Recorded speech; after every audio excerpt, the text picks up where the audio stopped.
வாழ்க வையகம், வாழ்க வளமுடன், குரு வாழ்க, குருவே துணை.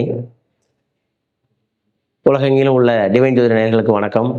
எங்களுக்கு பேராதரவு கொடுத்த தமிழக மக்களுக்கும் உலகெங்கிலும் உள்ள தமிழ் நெஞ்சங்களுக்கும் வாழ்த்துக்களையும் வணக்கத்தையும் தெரிவிச்சுக்கிறேன்.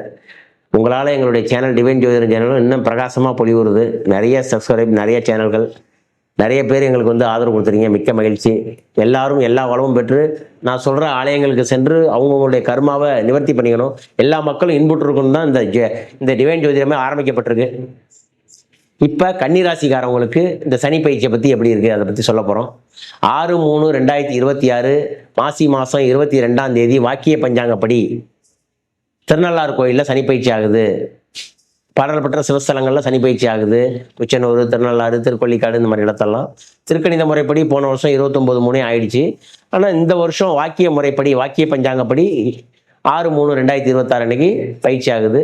இவங்கெல்லாம் இந்த கன்னிராசியில் பிறந்தவங்க எல்லாமே என்னன்னா ரொம்ப இயல்பாக இருப்பாங்க, சிரிப்போடு இருப்பாங்க, அதான் மகிழ்ச்சியோடு இருப்பாங்க, கலகலன்னு இருப்பாங்க, யதார்த்தத்தோடு இருப்பாங்க. இதில் ஒரே ஒரு நட்சத்திரம் மட்டும்தான் ஊன்றிங்கோடு இருக்கிறது. அது யாருன்னா கன்னிராசி, உத்தர நட்சத்திரம் மட்டும்தான். அஸ்த நட்சத்திரம் யதார்த்தமாக இருப்பாங்க, சித்த நட்சத்திரம் வேலை, மைண்டு, பிஸ்னஸில் இருப்பாங்க. ஆனால் இந்த கன்னிராசி, உத்தர நட்சத்திரம் இருக்காங்களா, அவங்க மட்டும்தான் ஊன்றிங் மைண்டு. எது சொன்னாலும் கோச்சிக்குவாங்க, எது சொன்னாலும் சுருக்குன்னு வச்சுக்குவாங்க. எங்கள் அம்மா என்ன திட்டாங்க, எங்கள் அண்ணன் என்ன திட்டாரு அப்படின்னு சொல்லி. இது ஒன்று தான். இந்த மாதிரி இப்போ இருக்காதீங்க. ரெண்டாவது, உங்களுடைய கன்னிராசி உங்களுடைய உடலை ரொம்ப பார்த்துக்கணும். உங்களுக்கு ஆப்ரேஷன் நடக்கக்கூடிய நேரம், வயிறு சம்மந்தமான பிரச்சனைகள், பெண்களாக இருந்தால் வயிற்றில் கர்ப்பப்பை கட்டி, அது மாதிரி யூட்ரஸ் சம்மந்தமான பிரச்சனை, மென்சஸ் சம்மந்தமான பிரச்சனைலாம் நடக்கும். ஸோ நீங்கள் கன்னிராசிக்காரவங்களுக்கு இப்போ 7ல் சனி, மீனத்தில் போய் சனி உட்கார போகுது. கும்பராசிலேருந்து மீனராசிக்கு. கன்னிராசிக்காரவங்களுக்கு 7ஆம் பார்வையாக சனி கன்னிராசியை பார்க்குது. அதே மாதிரி உங்களுக்கு குரு 11ல் உட்காருது.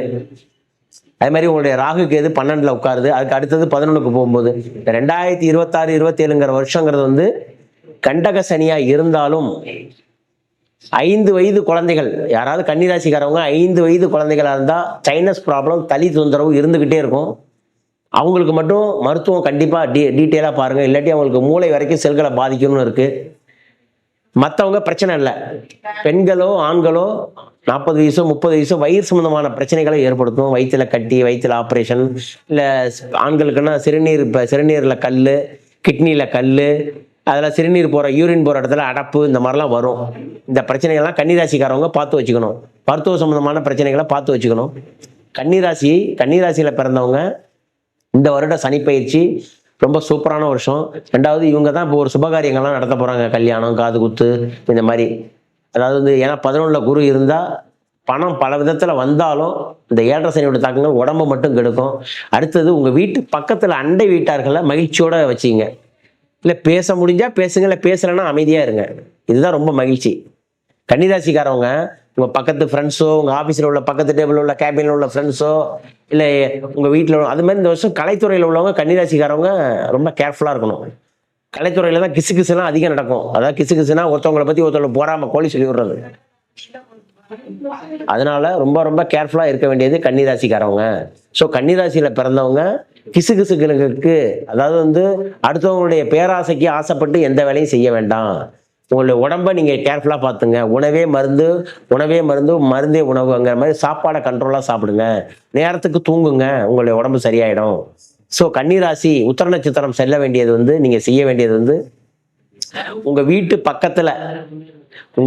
பக்கத்தில் ஏதாவது ஆஞ்சநேயர் கோயிலோ, அப்படி இல்லைன்னா முருகன் கோயிலோ, இல்லை செவ்வாய்க்கிழமையோ நீங்கள் பக்கத்தில் இருக்கிற முருகன் கோயிலுக்கு சென்று சாமி கும்பிட்டுட்டு வந்தாவே போதும்.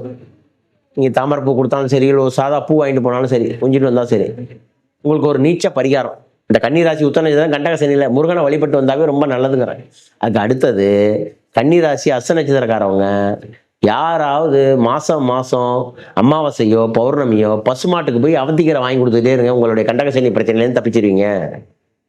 அதே மாதிரி கன்னிராசி சித்திர நட்சத்திரக்காரவங்க பக்கத்தில் உள்ள உங்களுடைய சகோதர சகோதரிகள், உங்கள் அக்கா பிள்ளைங்க, அத்தை பிள்ளைங்க, மாமா பிள்ளைங்க, இந்த மாதிரி உங்கள் சொந்தக்காரங்க வீட்டு பிள்ளைங்களுக்கு ஏதாவது உதவி செய்யுங்க. யாருக்கு வேணாலும் உதவி செய்யலாம். ஏன் சொந்தக்காரங்க பிள்ளைங்கன்னு சொல்கிறேன்னா, இன்னும் சொந்தக்கார பிள்ளைங்களுக்கு யாருக்காவது ஒரு உதவி செஞ்சீங்கன்னா அதனுடைய புண்ணியம் உங்களை காப்பாற்றும். எந்த பிள்ளைக்கு வேணாலும் காப்பாற்றும். ஆனால் இந்த ரிலேஷன் சர்க்கிளில் ரத்த உறவுல செவ்வாய்னா ரத்தம், சித்திரை ரத்தம், ரத்த உறவுகளுக்கு யாருக்காவது உதவி பண்ணீங்கன்னா அந்த உதவி உங்களை காப்பாற்றும். இந்த கண்டக சனிலேருந்து உங்களை காப்பாற்றும். உங்களுக்கு வர வேண்டிய தீங்கு ரத்த உறவுகளில் யாருக்காவது வெளியில் ரிலீஃப் ஆகி கர்மா நல்லா இருந்து வெளில போயிடுங்கிறாது ரத்த உறவுகள் மூலயமா. ஸோ கண்டிப்பாக கன்னிராசிக்காரவங்க போக வேண்டிய ஆலயம் மட்டும் சொல்கிறேன். அந்த ஆலயம் வந்து கும்பகோணம் பக்கத்தில் உப்பிலியப்பன் கோவில். என்ன கோவில்? உப்பில்லாத அப்பர் உப்பிலியப்பன் கோவில். அந்த கோவில் கும்பகோணம் பக்கத்தில் உப்பிலியப்பன் கோவில்னு இருக்கு. அந்த கோவில் வந்து உப்பில்லாத பெருமாள் அப்படின்னு பேரு. இந்த கோவிலுக்கு சென்று சாமி தரிசனம் பண்ணி நீங்கள் வரணும். ஒவ்வொரு சனிக்கிழமையும் போகலாம். உங்கள் ஜென்ம நட்சத்திரம் வர அன்னைக்கு நீங்கள் கோயிலுக்கு போகலாம். கன்னிராசிக்காரவங்க போக வேண்டிய கோவில் உப்பிலியப்பன் கோவில். இல்லை மாதம் திருவோண நட்சத்திரம் வரும் அன்னைக்கு வேணாலும் போகலாம். கன்னிராசிக்காரவங்க போய் நீங்கள் செஞ்சு வணங்க வேண்டிய கோயில் அதுதான். அடுத்தது இந்த வருஷம் நீங்கள் இந்த ஊன்றிங்லேருந்து கன்னி உத்தரம், கன்னி அஸ்தம், கன்னி சித்திரை இந்த சில ஊன்றிங்லேருந்து ரெக்கவர் ஆகி வர்றதுக்கு சுபகாரியங்கள் நிகழ்ச்சிக்கு நடத்துறதுக்கு வந்து உங்களுக்கு இந்த வருஷம் பொன்னான காலம். இந்த சனி கண்டக சனியில் இருக்கிறதுனால கன்னிராசிக்காரவங்க போய் வழிபட வேண்டிய ஆலயம் உப்பிலியப்பன் பெருமாள். உப்பு இல்லாத பெருமாள். அந்த கோயிலில் போங்க, பெருமாள் வந்து நெய்வேத்தியம் வந்து உப்பு இல்லாமல் பண்ணுவாங்கங்கிறேன். திருப்பதியில் வேண்டிக்கிட்டு இங்கே வந்து செய்யலாம். திருப்பதி போக வேண்டியதில்லை. இந்த கோயிலில் செஞ்சால் மிகப்பெரிய கோவில் அது. 108 வைணவ ஸ்தலத்தில் 8வது 15வது வைணவ ஸ்தலம் அந்த ஸ்தலம். முக்கியமான ஸ்தலம். உப்பு இல்லாத நிறைய திருமணங்கள் நடக்கக்கூடிய நேரம் அந்த கோயிலுங்கிறேன். உப்பிலியப்பன் கோயிலில் போய் அங்கே யானை இருக்குது. அந்த யானைகிட்ட ஆசீர்வாதம்னா மிகப்பெரிய புண்ணியம். அங்கே ஒரு குங்குமம் கொடுப்பாங்க பிரசாதம். அதை வாங்கி 48 நாள் லெந்தியில் வச்சிங்க. குங்குமம் அரைச்சி எல்லா ஊர்லேருந்து, அந்த ஊர்லேருந்து குங்குமம் அரைச்சி உலகத்தில் எல்லா ஊருக்கும் போகுது உப்பிலியப்பன் கோவிலேருந்து. கண்டிப்பாக உப்பிலியப்பன் கோயில் போகிறப்ப குங்குமம் வாங்கிட்டு வந்து நெத்தியில் வச்சிங்க. ஸோ கன்னிராசிக்காரவங்க பயப்பட வேண்டாம். இந்த வருஷம் சனி பயிற்சி கண்டக சனியாக இருந்தாலும் உடம்பு அவங்க உணவே மருந்து, சாப்பாடே மருந்து. இதை இருங்க. அக்கம் பக்கத்தில் சொந்த பந்தங்கள், அக்கா தங்கச்சி, அண்ணன் தம்பி எல்லாருக்கையும் உறவை டிஸ்டன்ஸை மெயின்டைன் பண்ணுங்க. பேசாமே இருக்க வேண்டாம். ரொம்ப கடினடியும் பேச வேண்டாங்கிறேன். நெருக்கமாகவும் வேண்டாம், தூரமாகவும் வேண்டாம். அப்படி இருந்தீங்கன்னா நீங்கள் வாழ்க்கையில ஜெயிச்சுக்கிட்டே இருக்கலாம். உங்களுக்கு கீழே உள்ள மறைமுக குற்றங்கள்லாம் அவங்கள கண்டுக்க மாட்டாங்க. ஸோ கண்டிப்பாக கன்னிராசி நேயர்கள் நீங்கள் செல்ல வேண்டிய ஆலயம் வந்து உப்பிலியப்பன் கோயில் போய் சாமி தரிசனம் பண்ணிட்டு வாங்க. கும்பகோணம் பக்கத்தில் இருக்குது. நெட்டில் அடித்தா வந்துடும்.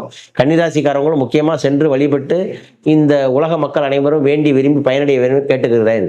ரெண்டாவது வந்து இந்த கன்னிராசிக்காரவங்க சிறு தொந்தரவு வரும். என்ன ஒரு தொந்தரவுனா, கீழே பாத்ரூமில், டாய்லெட்டில், வீட்டில் இந்த மாதிரி போகிறவங்க வந்து வாசலில் எதுவும் நடந்து போகிறப்ப படியில், வாசப்படியில் ஏறுறது கொஞ்சம் கேர்ஃபுல். அது மட்டும்தான். வண்டி வாகனம் உங்களை டிஸ்டர்ப் பண்ணாது.